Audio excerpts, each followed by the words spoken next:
Hotep Amon, que la conscience ancestrale rayonne. Je vais partager avec vous, j'ai envie de dire, une expérience qu'a vécue une femme.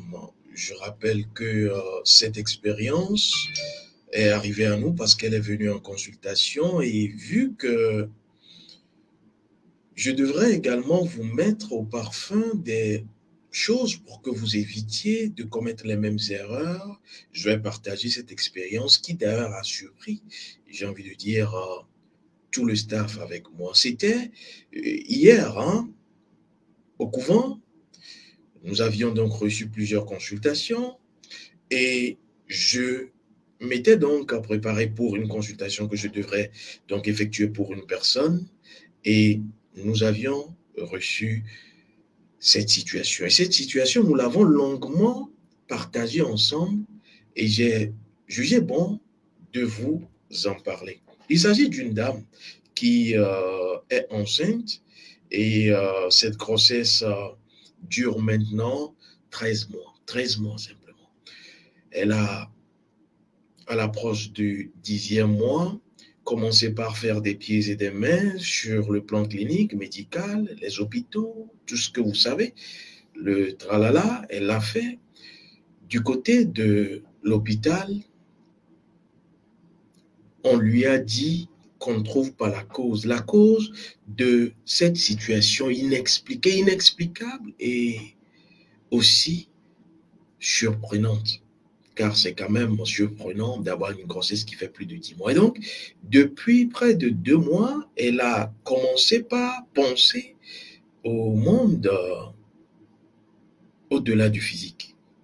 Comme pour dire, quand ça ne va pas, on cogne à la porte de ce qui nous dépasse. Et donc, elle est arrivée à nous dans le cheminement, dans la quête de solutions pour essayer de voir si nous pourrions lui apporter justement une piste d'exploration pour espérer qu'elle puisse accoucher son enfant. Car elle a 10 mois, mais rien. 11 mois, 12 mois, et donc 13e mois, elle arrive toute paniquée avec son mari d'ailleurs. Et lorsque nous avons commencé avec le staff à la questionner, nous avons compris qu'elle est véritablement enracinée dans, j'ai envie de dire, la chrétienté religieuse.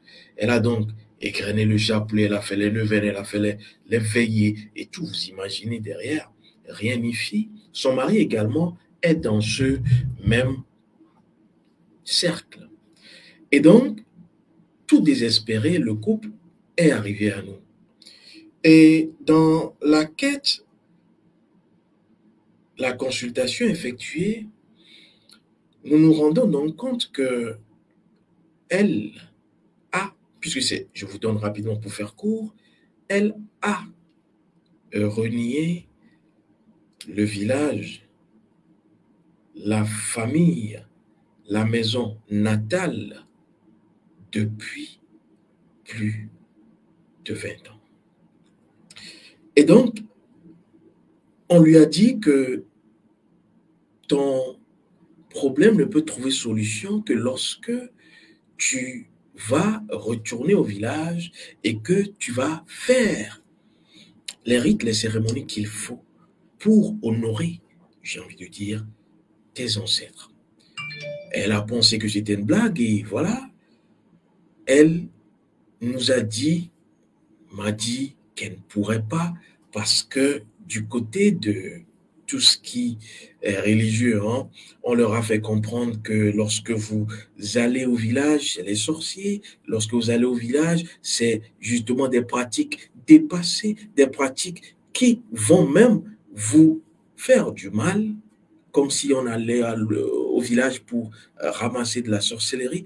Vous allez revenir malade et même vous serez attaqué par les sorciers, agressé par les sorciers. Et donc, ce sont les arguments qu'elle nous a mis sur la table en nous disant que ce serait difficile.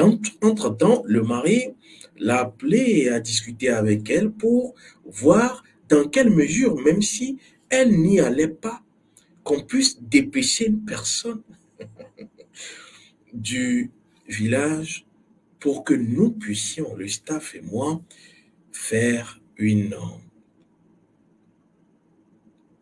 cérémonie symbolique. Oui, car nous avons la possibilité de le faire ici sans qu'on y aille. Mais là, comme c'est, j'ai envie de dire, la femme qui dit qu'il ne faut pas retourner au village parce que, on a donc attendu. Et finalement, c'est sa mère depuis le fin fond du septentrion togolais, puisqu'ils sont du nord, au fin fond, hein, qui est arrivée. Et lorsque nous avons donc commencé par faire les rituels en présence du mari et de la dame qui a donc son ventre de 13 mois, bébé sort pas, nous étions surpris lorsque la maman exécutait en symbiose avec les divinités que nous étions en train d'invoquer, les forces de l'énergie unique, les pas, les mots, tout étant à genoux, la maman a fait tous les rites. Le couple chrétien était derrière. Bon, ce n'était pas, j'ai envie de dire, la veille de prière, mais c'est ensuite que nous avons compris que la maman avait toujours fait des pieds et des mains pour que son enfant revienne au village, mais jamais l'enfant n'y est retourné. Et la consultation effectuée l'a démontré, c'est-à-dire, tant que tu ne retournes pas, c'est comme ça, c'est pour cela que je dis que nos ancêtres ont tous les moyens de nous ramener à la maison, tous les moyens, je dis bien. Car comment vous pouvez comprendre, comment vous pouvez croire au 21e siècle, à l'ère du verseau, à l'heure des ancêtres, qu'on puisse encore tenir ce langage, c'est-à-dire, je ne peux pas me rendre au village. Il y en a qui disent même qu'on leur interdit de retourner au village, car ce qu'il y a au village est dépassé, c'est du passé. Et donc, on ne va que prendre des malheurs au village. Vous imaginez le mensonge scientifique dans lequel beaucoup de personnes sont tombées, refuser d'aller au village, car les sorciers sont là-bas. On refuse, et c'est le même refus, hein, on refuse de retourner à notre spiritualité, comme quoi nos ancêtres étaient dans une erreur monumentale. On refuse de retourner à notre identité pour se connaître simplement parce qu'on se dit que nous avons trouvé Jésus-Christ. Bon, je ne refuse pas, vous avez peut-être trouvé Jésus-Christ. Il y a peut-être plus de 2023 ans qu'il dit qu'il revient, n'est pas encore revenu. Mais entre-temps, là où votre grand-père, votre grand-mère a vécu, vous avez encore les traces. Et vous avez la possibilité, à partir de votre âme, de retourner à vos ancêtres.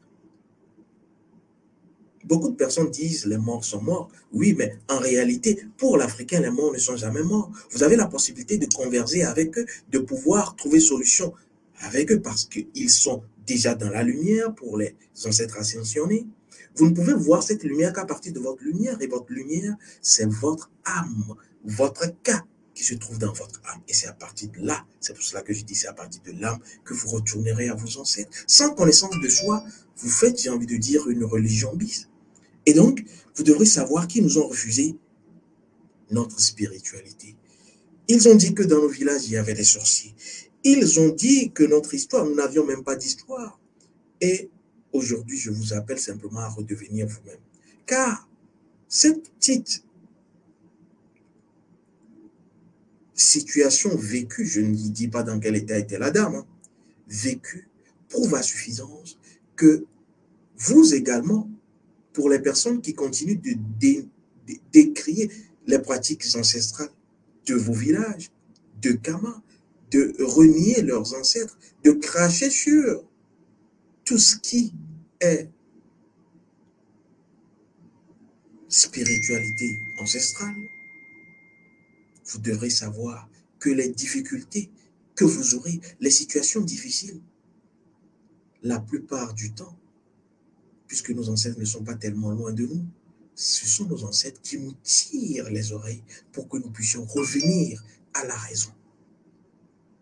Et donc, faites très, très, très attention. Nous devrions aujourd'hui redevenir nous-mêmes. Et redevenir nous-mêmes, c'est retourner au village. Si vous n'avez pas la possibilité de retourner au village, contacter les personnes qui sont en lien avec le village, car il y a des personnes qui sont ou qui servent de trait d'union. Sinon, vous allez en payer le prix, surtout à ce moment, en ce moment. Le kamitisme, ce n'est pas une religion bis, ou ce n'est pas un parti politique dans lequel vous allez dire « je suis kamite, je suis kamite ». Non, tu es kamite, la preuve elle est où? Une personne qui vous dit elle est kamite, posez-lui la question, est-ce que tu connais ton nom d'âme? Est-ce que tu te connais? Car c'est le début. J'ai juste voulu partager cela avec vous parce que je me dis que cela peut attirer l'attention et faire comprendre beaucoup de choses à certains. Au Tepamon, à très vite.